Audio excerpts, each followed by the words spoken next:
Well, again, thank you for having me. I feel like I was just on here last week. Yes, Uh, deja vu, huh? well, again, Doug Dyrssen, and I'm the student trustee for the Yosemite Community College District. I represent both Modesto Junior College and Columbia College up in Sonora. And I'm also sitting on the California State Trustee Board, and we represent students there at the statewide level. So it's been What lots of fun. what does that mean? Do you go to Sacramento Oh, yeah. and you do the march on the Capitol steps Well, and that sort of thing? that's just one of our many many kind of activities that we do. We get out there and we do our March in March. It happens every year. It's going to happen on March 5th again this coming year, and it's an opportunity for students to get out there and to show our support for the legislators that we feel are doing their job, to support higher education or education in general. And we also march and we have legislative visits to try to talk to those who we don't feel are quite living up to the standards. So we do our best there. What are some of the standards that you're looking for when it comes to taking your grievances Mhm. or your concerns to the legislature? Well, we usually look for a history of consistent voting when it comes to education. We understand that in the community college system or in the UCs, because we have the UCs, we also have the CSUs also marching with us as well. And what we're doing is we're there to support those candidates that do vote consistently for education, do support and do share our vision that our state is going to be strong economically and business wise if we have a good pool of educated, workers to support that workforce. So that's what we're looking for. That's what we're there to try to support, and we're trying to get the legislators to get behind us, and we're going to do that by getting behind them and support the ones that we can. So that's, I guess, the biggest thing. I guess the nuts and bolts of it. So I mean, the marching around is only just part of it. So we get to have fun doing that, but I think really it's the legislative visits where we actually get to sit down and talk to our legislators that I think we really start sort of hashing out the problems there. Do you actually go in and you were saying sit down with them? Mhm. Do you go into session with them and Oh, yeah. and hear? Oh, really? Yeah, last year, or I should say this year, I had the opportunity to sit down with Canella and talk with him, and unfortunately, that talk didn't do so well when it came to the middle class scholarship at their last session, where they did vote it down. Canella was one of them that did vote down. He voted party line, like most all of them. So we were a bit disappointed with that, but we take some and we lose we win some, we lose some, and we move on from there. So we can only do our best, and we try to make a difference. You have run for office before, and in doing so, I know that there is a lot of campaigning door to door Oh, yeah. funding. There's the expense of sending out mailers Mhm. and just getting the word out that you're actually running Oh, yeah. for office. How much of a pressure do you think that is with the next step up? I Because you ran for city I ran for council. city council, and that was for me stressful enough. It was my first time out there, running for public office in that sense. But I can imagine it's far more stressful. I wonder sometimes how these candidates can keep their sanity through all of it.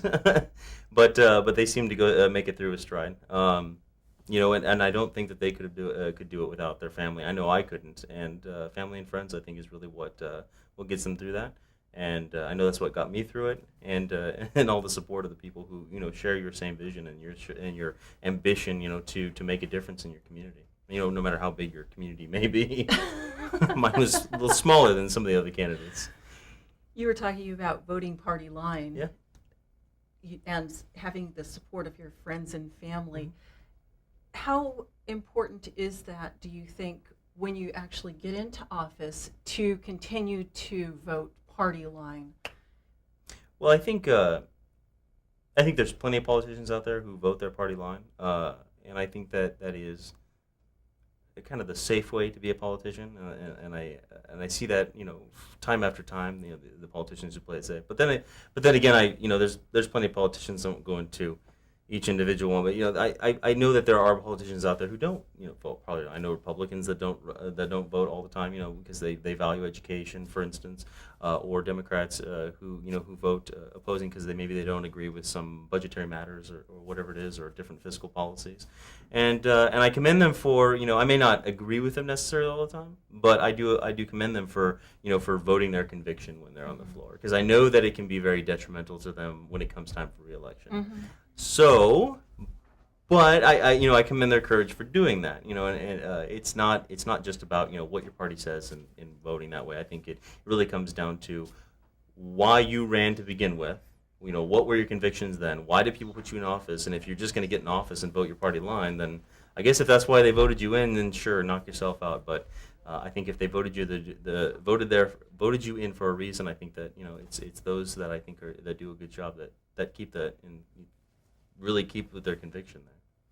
Well, that kind of brings up an interesting question, which is about getting there and then staying there. Oh, As a politician in office, maybe they have to look at it like, in order to stay to do more good in the long run, maybe I should vote this way rather than doing what good I can for the amount of time that I am in office. How do you view that? I mean, as a voter, and not a current politician, but Right. as a voter, do you see it more important for the person in office to do a better job for a shorter amount of time, or kind of an okay job for a longer amount of time? I guess that kind of depends on where you're at. What are you looking at? Are you looking at short-term problems that are that can be fixed within a short amount of time, or are we looking at longer-term issues? I know that when we're talking about like the presidency, for instance, many things can't be done in the first 4 years of a presidency. I mean, hell, sometimes I don't even think it can be handled in the 8 years that they have terms for. So it becomes it does become an issue, of where they're at, what the problems are. I do think that if you're there to make a long-term difference, still vote how you feel about the situation, vote your principles, but at the same time, if you're there to make a long-term difference, you may have to go with kind of go with the flow to start with, try to get yourself acclimated to the whole thing, work with them people as best you can, within the principles that you hold, and try to make a difference there, because it's that cooperation that you're going to get with the people across the aisle, with your own party, that that the other individuals from across the state or across the nation, that are really going to affect how you can get your stands through, and what maybe policies that you want to get through, that you're going to need their help on too. A couple of the items on the ballot Mhm. now are the propositions. I know that one is near and dear to your heart. Very. What would you like to talk about concerning that? Well, we've been working very hard. Yosemite Community College District. I helped to pass a resolution, I should say, at the Board of Trustees for our district, which was passed. So our district does support Proposition 30.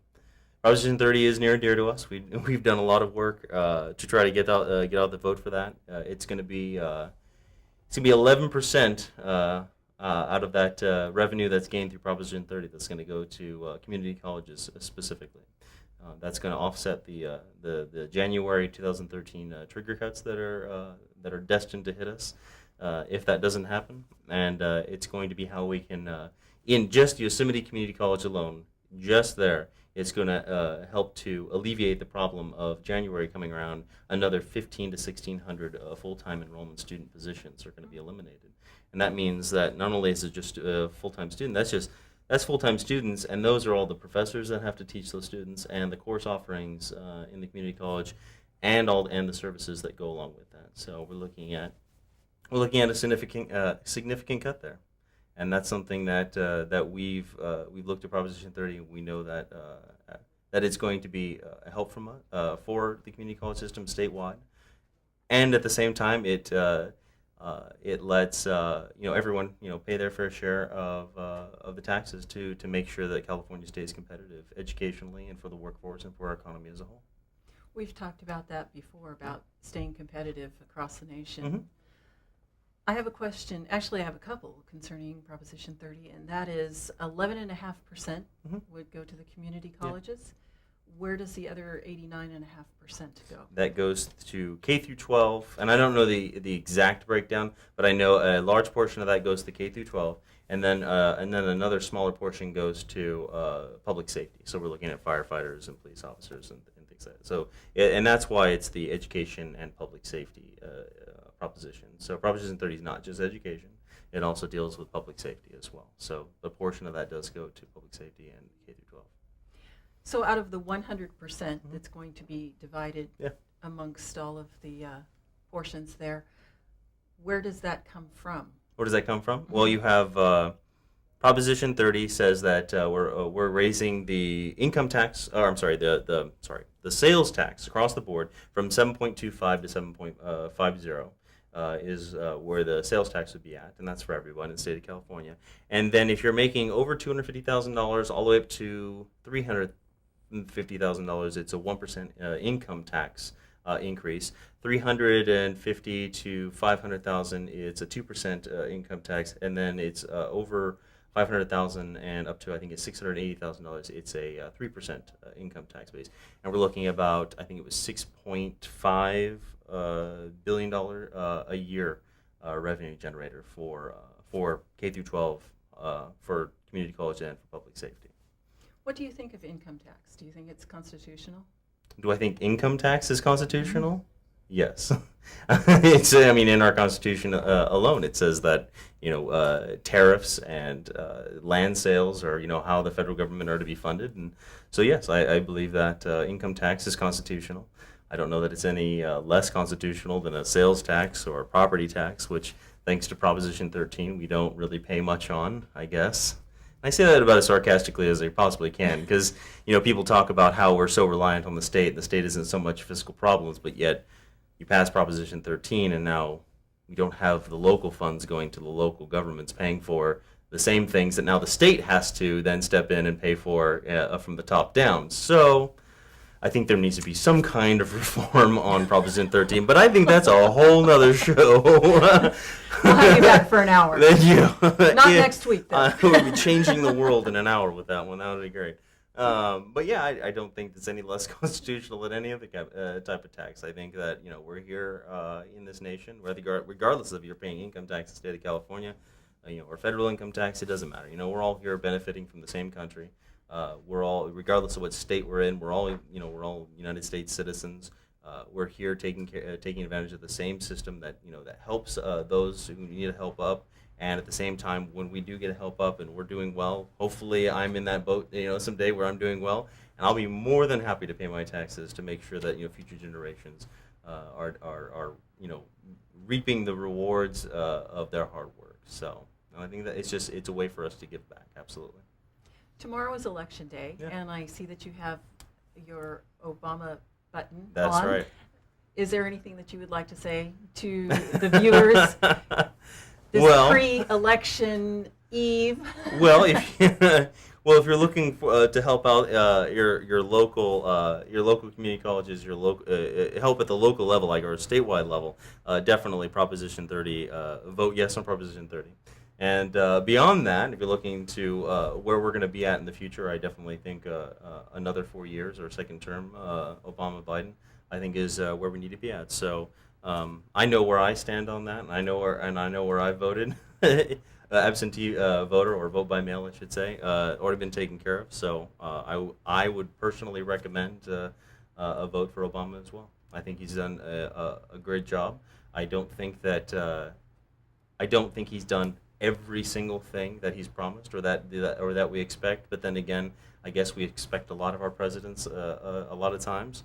And I think that he has done a fantastic job with what he's been able to accomplish in the first 4 years that he's been in office. And I don't think a lot of these problems can even be taken care of in 4 years. So we'll see. And I guess that's what I recommend. So, like I said, I know where I'm voting on this, so I would recommend it.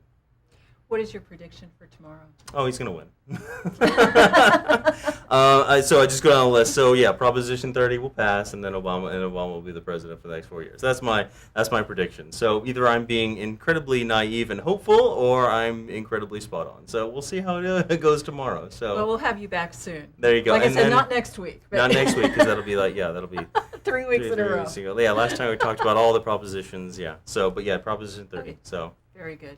Proposition 30. Where can we reach you if somebody would like to either get in touch with you about anything that you've talked about this evening, or maybe even become involved in that march in March? Well, March in March does have a website, so you can actually just Google March in March, and you'll be able to find some of the information there.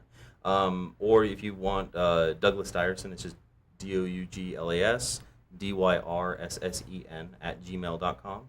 If you want to email me, or you can use that same first and last name and look me up on Facebook. I'm always on there, posting different events like the March in March, or different events statewide that that are happening to support higher education. So I'm always on there. So Hopefully you'll go home tonight and post that you were on the show, and the that's absolutely right. viewers can watch the replay. Absolutely. Thanks, Douglas. All right. We'll talk to you again soon. Thank you.